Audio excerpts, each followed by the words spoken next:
Dad's new family gradually took everything away from me, from my space in the house to the attention of my dad abandoning me alone.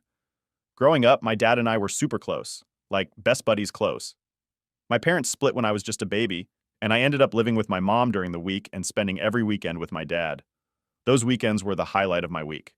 We had this fun little routine. We'd grab 5 movies from Redbox to marathon over the weekend. We'd go fishing, play some soccer, and sneak off to this little-known playground near the zoo. It was our special thing, and I cherished those times. Despite the joy, there was a bit of a revolving door when it came to my dad's love life. He always seemed to have a new girlfriend, though none stuck around for long, except for one who I actually liked. She was around for 2 years, which was a record, honestly. But when I was 10, she left, and it was back to just me and my dad, which I didn't mind at all. But then everything changed when I turned 12.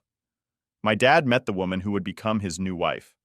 She moved in with her 2 kids, one a bit older than me and one a bit younger, into my dad's apartment, and things got cramped fast. My small room got even smaller. My stuff got shoved into a corner to make room for her daughter's bunk bed and dresser. It wasn't long before they started sticking my bed in a closet when I wasn't there, and sometimes they'd even forget to take it out when I came over. When we moved to a bigger house, I thought maybe things would get better. Nope. The older daughter got her own room, and I had to share with the younger sister whenever I was there. My little space kept getting smaller, and my drawers, originally 3, got reduced to just 1 because the younger sister needed more space for her toys. As you can imagine, I started visiting less and less. It just didn't feel like home anymore. It felt like I was being slowly pushed out of my own dad's life. Then the real kicker came. My dad got his girlfriend pregnant, they got married within a year, and I wasn't even told about the wedding until a month after it happened. I didn't find out about my new half-sister until weeks after she was born. It seemed like my dad was all about this new family, spoiling them rotten. Meanwhile, he stopped paying child support for me, which hit my mom and me pretty hard financially. His wife, well, she doesn't work. She just stays at home, cooks, cleans, shops, and lives off what my dad earns. And on top of that, my dad is covering her older daughter's college expenses. The younger daughter, only about 10, is the very picture of a spoiled kid. And my little half-sister? She's just a toddler, but already showing signs of being just as spoiled. The routines and adventures I used to share with my dad? They're just memories now. Our bond feels like it was part of another life, a life that got overwritten when this new family came into the picture. It's like I don't even recognize my dad anymore. He seems so different, so distant from the dad I used to know and laugh with. Now, I find myself staying more at my friend's house. She's been great, offering me a place to crash whenever I need it. I just chip in for groceries and help out with other small bills. It's manageable with the jobs I'm working, and honestly, it's a relief to have somewhere I feel welcome. It's just tough, feeling like an outsider in what's supposed to be your family. As for my stepdad, he's been with my mom since I was 5. Apparently, though, I don't remember it. I once called him dad, and because of that, my dad told me I shouldn't love the man like a dad because he's not really my father. Apparently, that's why I started acting like I hated my stepdad. I never knew why I felt that way about him since he'd never been anything but good to me. And in the last few years, I felt much closer to him. He feels like the dad that my birth father should try to be. Over time, my dad has started to treat me differently. He rants to me about his political beliefs and conspiracy theories about aliens and stuff. He also brags about his new business and his new family, and if I ever try to share anything with him, he gets annoyed and shuts me up before continuing with his stories. It's like now he sees me as a buddy rather than his freaking daughter. Also, it was during these last few years that I learned the reason he and my mom divorced was not because they weren't right for each other, but rather because my father cheated on my mom while visiting his family in Canada. I am now 15 and I have become a completely different person than the one my birth dad remembers. I no longer love the beach or soccer, and I now love music and reading and writing. I have written and published 2 books since 2022, and I'm writing the 3rd in my series. My stepdad supports my dreams and loves me so much that he brags about me to friends and family and calls me his daughter. My stepdad has an actual daughter who I love like a real sister, but she lives up north with her boyfriend and I don't see her often. Still though, I love them more though, and I love my birth dad and half-sister, who am actually related to my dad, blames me for never calling though, because of how he's treated me lately. I don't feel like I owe it to him. I also go months at a time without visiting him now because I no longer feel comfortable at that house. Especially since the bed I sleep on over there is literally considered as their guest bed in my birth dad's house. I am a guest because of all of this. I resent my dad. I haven't told anyone about this, so no one is calling me a jerk. But I'm wondering if I am because my dad is in love with his new family, and I'm wondering if it's a bad thing. I'm not happy for him. Am I the jerk? Update 1. So since I made the initial post, I've only visited my dad's house once, and safe to say I truly am nothing more than an uncomfortable guest in that house. I should start off by saying that every time I spend a few months without going to his house, my dad tries to play all innocent and calls me on Fridays to ask when he should pick me up. I never answer because he always calls me when I'm in a class or busy with studying, so he'll call my mom. But because he never asks me in advance, I tend to have plans on weekends with my cousin's friends or just to work on writing, since I'm still working on my third book and it takes a lot of focus that I can't get in his house. Actually, I'm now just going to call him Eric. He's honestly not been as much of a dad figure to me as my stepdad has. Anyway, it was my mom who had decided I would go over to his house, despite the fact that Eric hasn't paid child support in over 2 years now, and I hate going to his house. My mom says I should just visit from time to time to keep him from getting the court involved. She confuses me sometimes, saying that he's a deadbeat man, but also sometimes saying that he's my loving dad who deserves my respect. However, under the circumstances, I'm fairly certain that nothing would be any different since I never visit him. Then he doesn't pay child support anyway. In fact, once on Christmas, he bought a bunch of new gifts for his family and wrapped them up and everything. But weeks before Christmas, when I was visiting, he drove to Walmart so his wife could do groceries, and he handed me $200 and said, "Merry Christmas. Buy yourself something and the rest can be child support or whatever." I bought 2 books, but the rest of the money that was supposedly child support was nothing near to the amount he owed. I have told my mom I would be happier if he lost custody of me and my stepdad adopted me, but she thinks that's too extreme and says he's still your dad. He deserves your respect and love now. About the weekend I visited him from the minute Eric picked me up. All he talked about was his new family. He talked about the older sister and her boyfriend, the younger sister and the shopping. She does. And then my half-sister, who can now talk a little bit. I stayed silent the whole ride until he asked me a question about my school. And when I answered his question, he got frustrated and went into a conspiracy theory rant. I tuned him out for the rest of the drive after that. The rest of the weekend wasn't any better. The older sister did what she always does when I visit and locked herself in a room, only coming out when I left the house or when I was in the bathroom so she wouldn't have to talk to me. And the younger sister had a friend of hers over, and her friend had her stuff tossed on my bed and was sitting on it because it's the bed she sleeps in when she has sleepovers. Eric's wife did a poor job of hiding how bothered she was by me visiting more than once. She has been completely shocked. I was visiting because Eric didn't tell her, so she couldn't disagree. And also, most of the weekend consisted of Eric taking me and my half-sister to a playground so she could run around with her friends. And I sat on a bench to read, but I didn't have much time to myself since Eric kept leaving and told me to keep an eye on my half-sister, who is a wild and fussy kid. I am not a babysitter. And while I'm good with kids, that does not mean I enjoy putting my own time aside to look after them when they're not my responsibility. I had to spend 2 days in either pure chaos or discomfort, and I had to talk with my mom about me not wanting to go over there anymore. She said, "That's fine and she won't force me to go anymore." But since she said that before, I don't believe her. I don't have anyone to really talk to about this. And this whole situation is stressing me out because I don't remember my dad ever being as happy as he is now. And I still sometimes feel like I should be happy for him. I don't know what to do, and any advice on anything I could do would be helpful. Everyone who's commented on my last post so far has said, I'm not the jerk and that Eric isn't acting the way a dad should, but he still reaches out from time to time and says, I'm his baby girl who he loves. Honestly, I almost cry whenever he says that because it reminds me of how we used to be.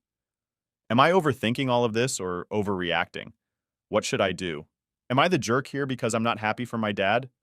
Update 2. I have taken the advice most of you have given me, and I talked to my mom about how I don't want to keep being forced by her to visit Eric, my sperm donor, as most of you referred to him as. Long story short, I'm not 100% sure she won't continue to send me over to Eric's house, but she did wind up sending him long texts, showing him out for not treating me right and telling him to step up and pay his child support. He didn't answer her though, so I followed some other advice and wrote him a long text myself that detailed how I felt about his treatment of me the last few years. The thing is, as soon as I sent that text, he called me to yell at me and called me spoiled and overdramatic. He said it's my fault we don't have a relationship since I never visit or talk to him anymore. And because I mentioned the unpaid child support, he said that I was only reaching out to him for money. I nearly cried during that phone call and wound up just hanging up on him.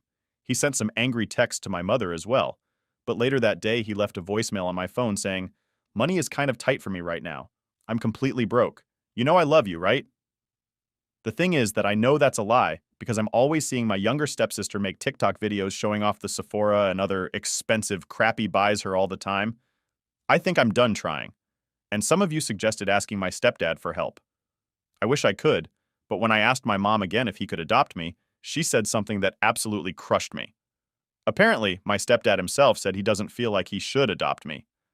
My stepdad is a very kind and sympathetic man, but he's also extremely unconfrontational and thinks it would be like a slap in the face to Eric if he adopted me. Also, because I noticed some confusion about this in the comments on my last update. The reason my parents divorced was because he cheated, but it wasn't with his current wife. My parents split up when I was still basically an infant, and Eric lived in Canada where he jumped from girlfriend to girlfriend there before he moved down here and continued to jump from girlfriend to girlfriend. When I was 12, he met and knocked up his wife, Alejandra, and married her without telling me till a month after their courthouse wedding. Also, some of you asked how old I am. I am 15. It feels ridiculous that I have this stress on me at my age, and I can't really talk to anyone about it. I can't talk to my stepdad because he's always working, and I'm only ever with him when my mom is there too. And I don't like talking to her because she always tells me that I'm too young to really feel how I feel. The last time I tried to discuss my mental health with my mom, I asked her if I could start going to therapy, and she said that therapists are dumb, and that I can just talk to her or pray to God if anything is wrong. I'm not super religious, and talking to her about anything serious makes me deeply uncomfortable. It's not that I don't love her since she's my mom after all, but she's pretty intense and intimidating. My dad has not reached out to me again since his voicemail. Frankly, I don't want to even think about him for a long while now. If he suddenly realizes how badly he screwed up with me and apologizes, then maybe I'll try to rebuild our relationship. As for my stepdad, he may not want to adopt me, but he still calls me his daughter, never just his stepdaughter. And I truly feel loved by him. I love his parents like they're my own grandparents, and his whole family is so warm and loving. I might make another update if anything else happens, but for now I'm just going to focus on school and my books.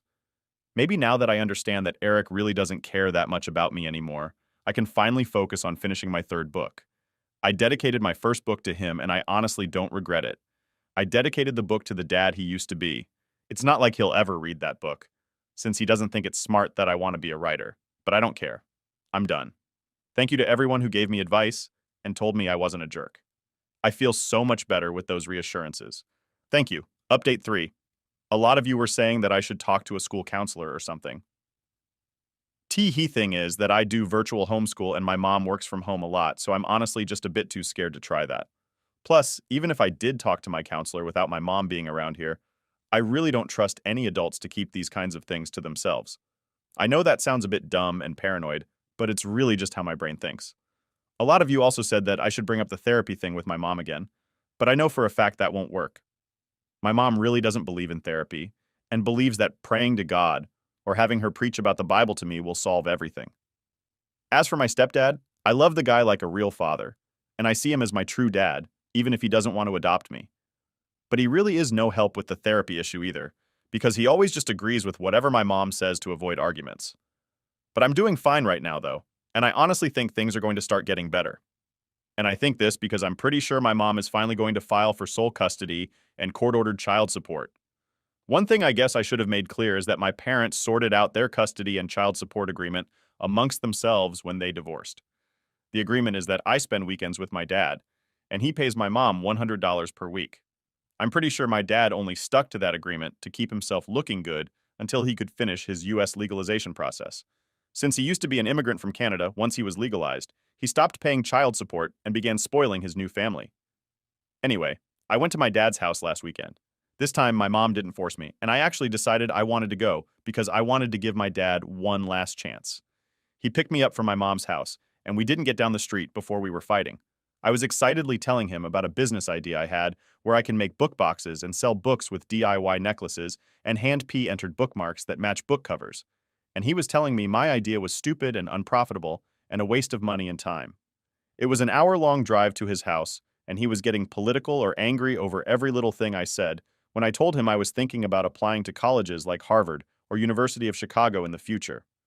He began to yell about all the dangerous Cuban and Mexican immigrants in Chicago and began saying that Harvard is a waste of time since it's just as good as any other college. But rich people go there, which is why it's so famous.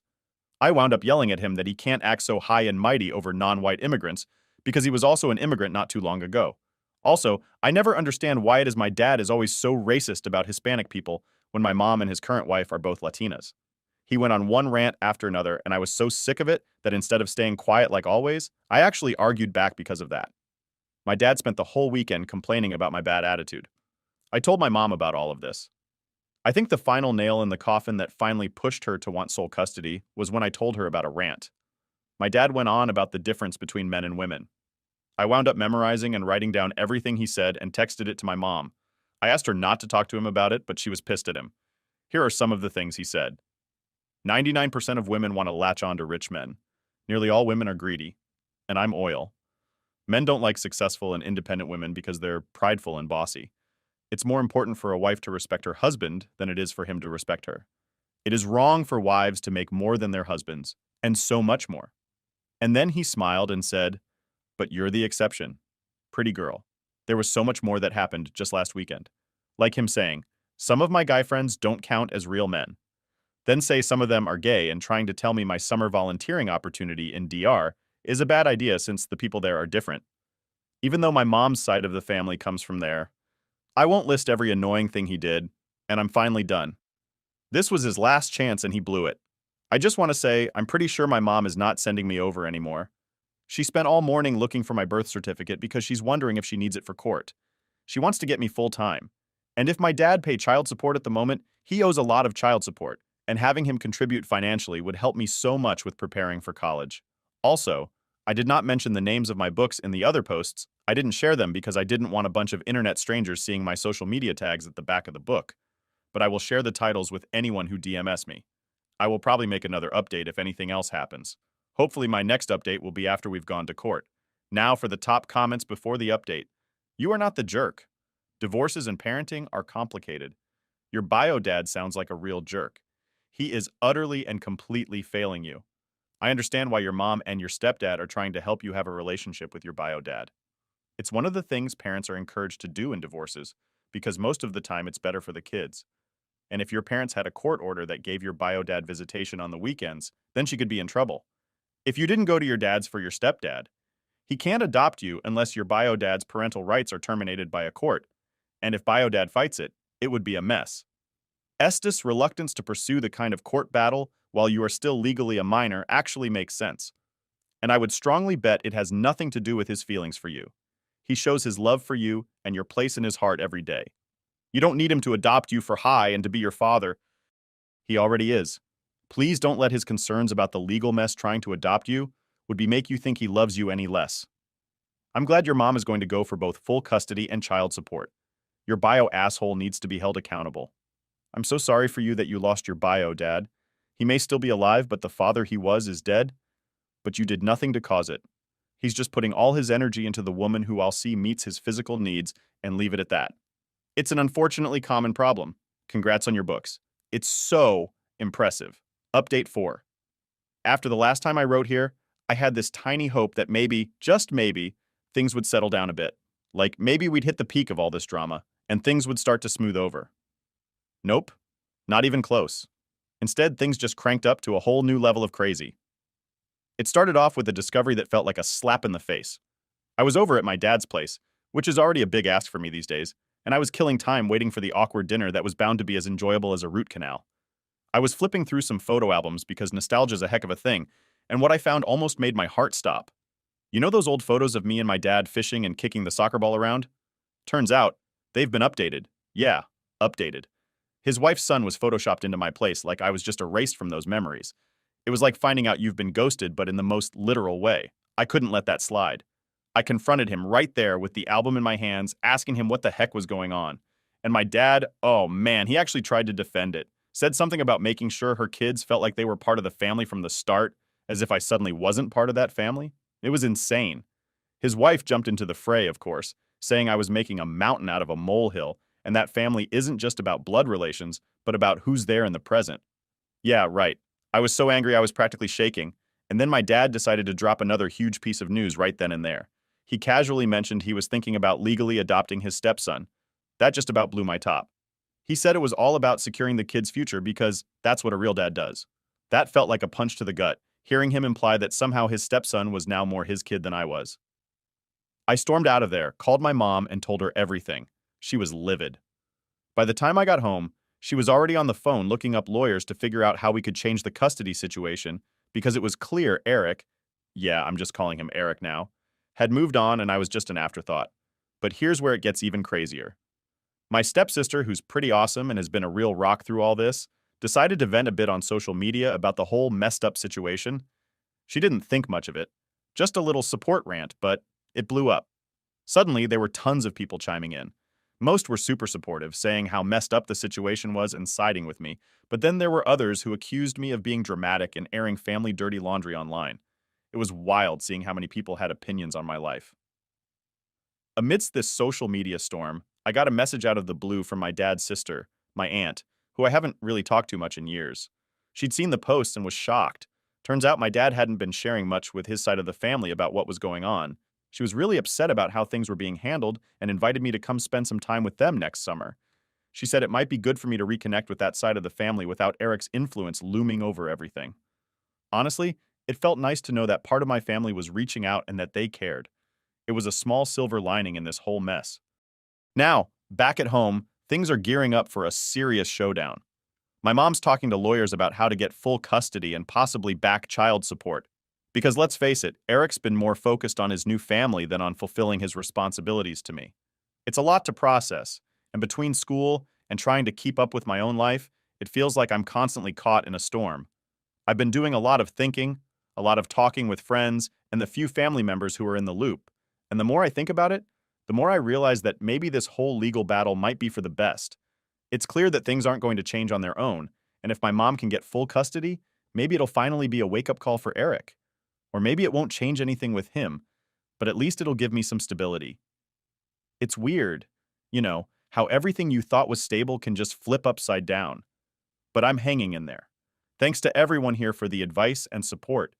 It's really helped me feel less alone in all this. I'm trying to stay positive, focusing on school and my writing, and just taking it one day at a time. I'll keep you all posted on how things unfold. This has turned into more than just a family squabble. It's about finding out where I stand and making sure I'm not just a footnote in someone else's family story. Thanks again, everyone, for sticking with me. I'll update you when there's more to tell. Last update. Since my last post, things really came to a head with my dad, or Eric, as I've been calling him.